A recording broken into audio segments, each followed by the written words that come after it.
తాజాగా అందుతున్న సమాచారం ప్రకారం పోలీసులు మరో యూట్యూబర్ను అదుపులోకి తీసుకున్నట్టుగా తెలుస్తోంది. బెట్టింగ్ యాప్లను ప్రమోట్ చేస్తున్న యూట్యూబర్ లోకల్ బాయ్ నానిని పోలీసులు అరెస్ట్ చేశారు. తెలంగాణ ఆర్టీసీ ఎండీ సజ్జన ట్విట్టర్లో YouTuber local boy Nani betting యాప్ల ప్రమోషన్స్ పై ఆగ్రహం వ్యక్తం చేయడంతో పోలీసులు రంగంలోకి దిగారు. దీంతో విశాఖ పోలీసులు లోకల్ బాయ్ నానిపై కేసు నమోదు చేశారు. ఇక ప్రస్తుతం యూట్యూబర్ లోకల్ బాయ్ నాని పోలీసుల అదుపులో ఉన్నారు.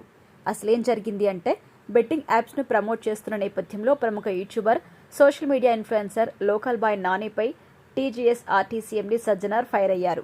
ఇవేం దిక్కుమాలిన పనులంటూ లోకల్ బాయ్ నానిపై విరుచుకుపడుతూ కామెంట్లు చేశారు. డబ్బు సంపాదించడానికి అనేక మార్గాలున్నాయి, కానీ ఇలాంటి దిక్కుమాలిన పనులు అవసరమా అంటూ లోకల్ బాయ్ నానిని ఉద్దేశించి మరీ సజ్జనార్ క్వశ్చన్ చేశారు. ముఖ్యంగా మీ టాలెంట్ను ఇతరితర రంగాల్లో ఉపయోగించుకొని డబ్బు సంపాదించండి. ఇలాంటి పనుల వల్ల ఎంతో మంది బెట్టింగ్ భూతానికి బానిసని చేసి వారి జీవితాలను నాశనం చేయటం ఎంతవరకు కరెక్టో ఒకసారి ఆలోచించండి అంటూ సజ్జనార్ తెలిపారు.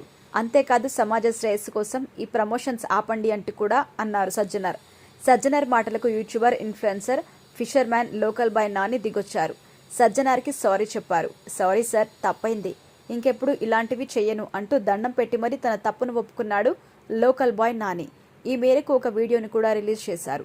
3 రోజుల క్రితం సజ్జనార్ సార్ నా బెట్టింగ్ వీడియో మీద స్పందించడంతో నాకు ఒక్కసారిగా భయం వేసింది.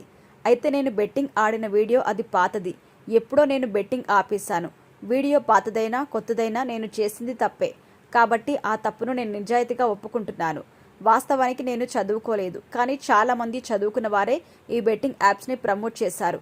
వాళ్ళను చూసి ఇదంతా నిజమే అనుకుని నేను కూడా కొన్ని బెట్టింగ్ యాప్స్ని ప్రమోట్ చేశాను. ఆ తర్వాత ఇది ఫేక్ అని, వాటి వల్ల చాలామంది జీవితాలు నాశనమవుతున్నాయని ఆపేయమని కొందరు చెప్పడంతో వెంటనే ఆపేశాను. అప్పటి నుంచి వాటి జోలికి వెళ్ళలేదు.